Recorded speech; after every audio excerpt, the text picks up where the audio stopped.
ഈ ചൂടുള്ള സമയത്ത് തണുത്ത ഷേക്ക് കുടിക്കുമ്പോൾ ഭയങ്കര ആശ്വാസമാണ് അല്ലേ.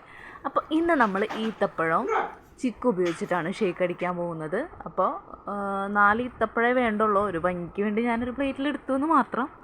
അപ്പോൾ ഞാനത് കുരു കളഞ്ഞ് വൃത്തിയാക്കി വെച്ചു. പിന്നെ നമ്മളുടെ ചിക്കുവിൻ്റെ ഉള്ളിലത്തെ പൾപ്പ് മാറ്റി വെച്ചു.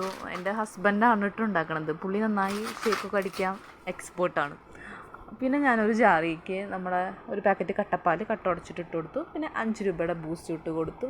പിന്നെ ഈത്തപ്പഴവും ഈ ചിക്കുവിൻ്റെ പൾപ്പും ക്ലീൻ ചെയ്ത് വെച്ചത്, അതായത് പൾപ്പ് മാറ്റി വെച്ചത് ഞാൻ ഇതിലേക്ക് ഇട്ട് കൊടുത്തു. പിന്നെ ആവശ്യത്തിനുള്ള പഞ്ചസാര ഇട്ടു. അത്രേ ഉള്ളൂ. നല്ല ഫൈനായിട്ട് അടിച്ചെടുക്കുക. അപ്പോൾ ഇത്രയേ ഉള്ളൂ. അത് കഴിഞ്ഞ് നമ്മുടെ ഷേക്ക് ഇതാ റെഡി ആയിരിക്കുകയാണ്.